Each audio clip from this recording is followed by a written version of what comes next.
The Doll People's Christmas.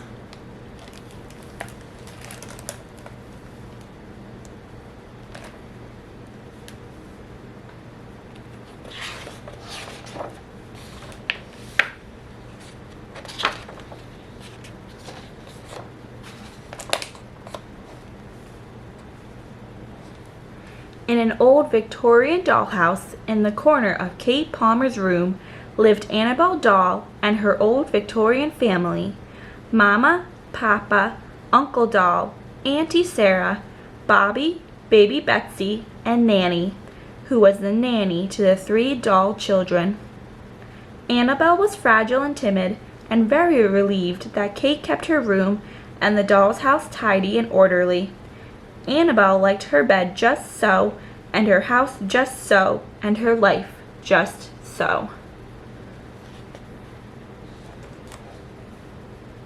Down the hall, in the room belonging to Kate's little sister Nora, was a modern dollhouse made of plastic, where Tiffany Funcraft lived with her modern plastic family: Mom, Dad, Bailey, and baby Brittany. Tiffany was sturdy and adventurous. She was grateful that Nora was wild and nosy, and that she kept her room and the Funcraft's house a mess. "Messy, messy, messy," Tiffany would exclaim. "Just the way I like things."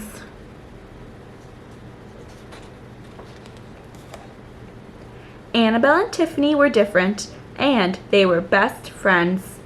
They were both interested in the world of the humans, but understood what it meant to lead lives that must be kept secret. "No moving around when a human might see you," the adults would remind them. Nighttime was the best time because the humans were asleep. The dolls didn't have to be quite so careful. There was just one problem: the captain, who was not a captain at all, but a cat. The captain caused trouble day and night.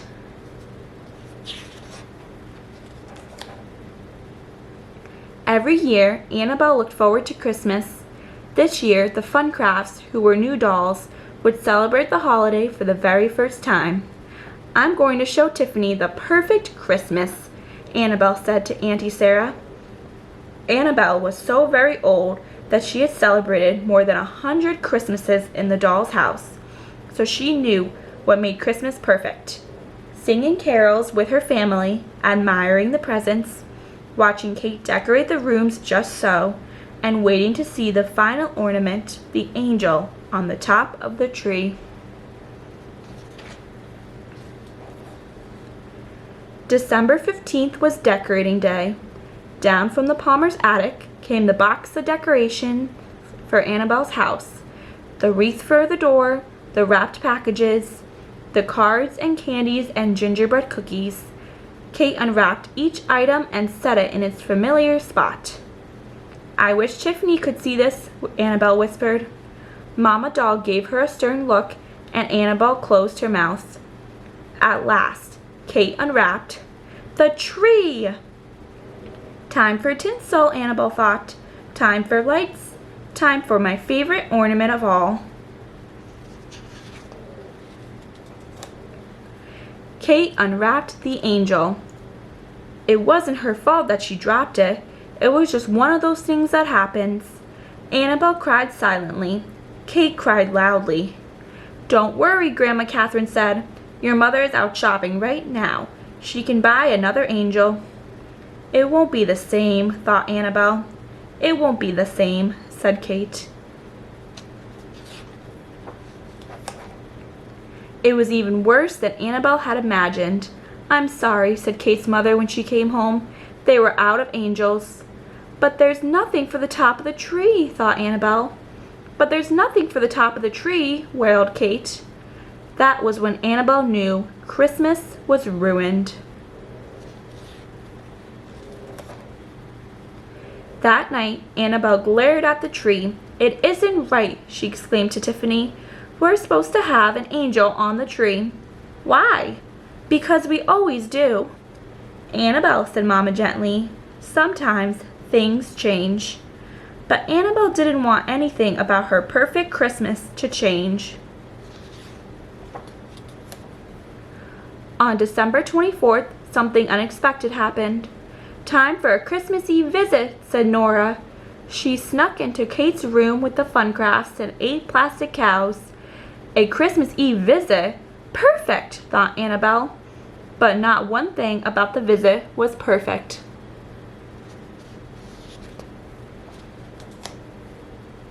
Kate was not happy to see what her sister had done. "Nora, how many times have I told you to leave my dollhouse alone? Put everything back right now." "No," said Nora. "Yes," said Kate.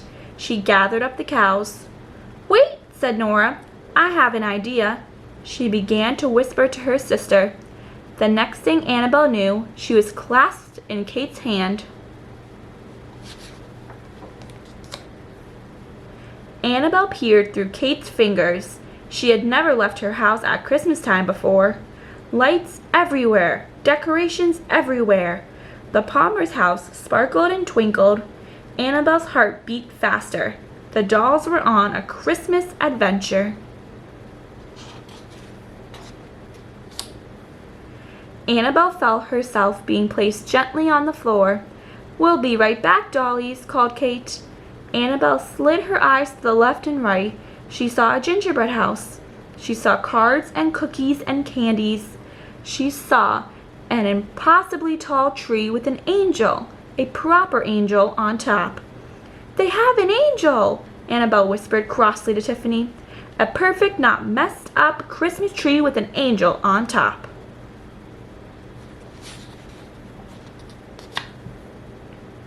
Kate and Nora returned with a basket of art supplies. They fashioned a beard for Papa Doll and gave him a candy cane for a staff. They taped paper wings to Mom Funcraft and Auntie Sarah and Annabelle. They stuck cotton balls to the rest of the dolls. "So many angels and so many sheep," said Nora. "You're going to stay here, dolls," added Kate, "so you can wake up in the creche on Christmas morning." Annabelle stared around the stable in despair. She was going to miss Christmas in the dollhouse for the first time in her very long life.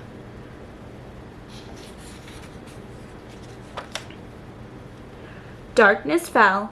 Annabelle could feel the excitement in Kate's house. "See you on Christmas," Kate whispered to her dolls. "This is wrong," Annabelle said when the house was quiet. "Completely and entirely wrong. How can I show you the perfect Christmas now?" "We can see Christmas right here," replied Tiffany. "Let's explore." Annabelle and Tiffany crept around the room, examining the cookies for Santa and poking at the presents under the tree. "Too bad these presents aren't for us," said Tiffany. "What's that noise?" whispered Annabelle suddenly. Something large and furry swiped at Annabelle. "The captain!" "Run!" called Tiffany, and she scooted under the couch. Annabelle ran, but the captain's paws caught her dress and sent her skidding across the floor. The captain leaped in the air. He swatted at the ornaments on the tree. Then he flew to the back of the couch and perched there, eyes wide and tail twitching.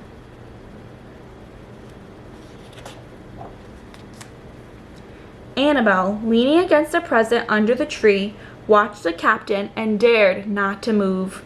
She looked up through the green branches and shimmering ornaments. Across the room, Annabelle's family and her friends gathered nervously outside the stable. Uncle Doll wrung his hands. Into the silence came a sound, different from the one before. A small thump on the roof. The captain jumped to the floor and galloped from the room. Annabelle and Tiffany ran to each other, clasped hands, and scurried back to the creche. Mama Doll pulled Annabelle close. Annabelle heard rustling behind her. She heard the branches of the Christmas tree swishing. Then the noises stopped, and the house grew quiet again. Annabelle dared to turn around. "Tiffany, the stockings are full, and there's one for you." "With a star for our tree," whispered Annabelle. "But you wanted an angel," said Tiffany. "An angel to make your Christmas perfect." Annabelle thought about the cows on the roof and the Christmas visit gone wrong. She thought about the broken angel and the captain and spending the night in the Palmer's living room. Then she thought about the crutch and the stuffed stockings and spending Christmas Eve with her best friend. "I think," said Annabelle, "that I had the perfect Christmas after all." The end. Thanks for joining.